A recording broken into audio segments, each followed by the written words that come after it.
I've come on a bit of a pilgrimage this morning, kind of a trip down memory lane. I've come to Gloucestershire and I'm parked up on the hill, just down a little bit down the road from where I used to live in Knockcliff Cottages. They're no longer there. They've been torn down and replaced. That was a 16th century barn that got converted, and it was the tied cottage that we got to live in because my mum used to do all the cleaning and stuff up at the manor house there. And 50 years ago, on the Tuesday before Easter weekend, I got on my bike and I took a journey on my bike over to the next village, and it was a journey that changed my life. So that's what I'm considering and coming back to take a look at today. So we'll just go on that journey now.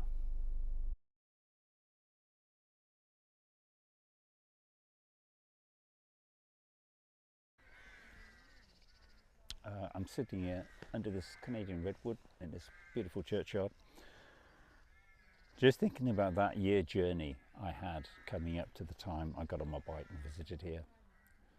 At the beginning of the year, I was an absolute, definite, convinced atheist. Didn't believe there was a God. All religion caused trouble, caused wars. Anyone who believed in God after going through our education system must be a complete nutcase. But by the end of that year, somewhere along the middle, I don't know when, without changing my beliefs,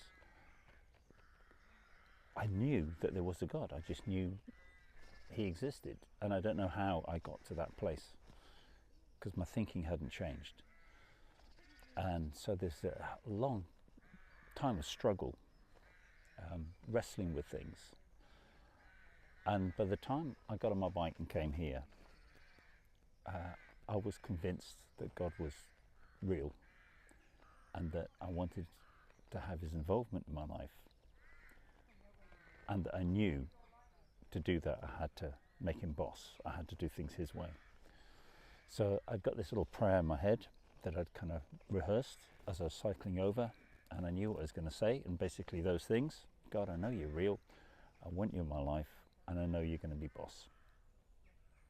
I owe myself to you. That was going to be it. And then I went into the church. When I got in there, there's a couple of tourists there wandering around, so I didn't want to look completely stupid. So I let them finish their wandering around and go out. And then I popped out and I looked back and up and down the road. Didn't like there was anyone coming. I had the church to myself, so I went down to the front and I knelt down on the altar. And I'll tell you what happened when we went inside. So I came in the church and I walked down to the front here. And I just came and knelt down here. Closed my eyes, bowed my head.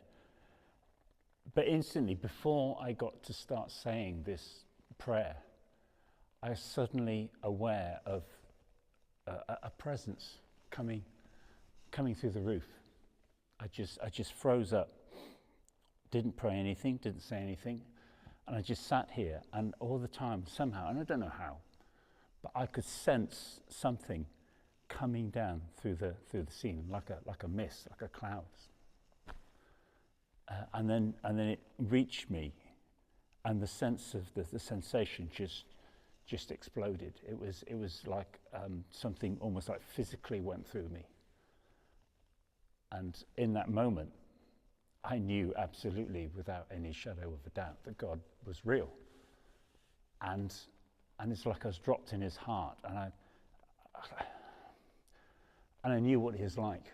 I knew in that moment that I could trust this being completely for the rest of my life.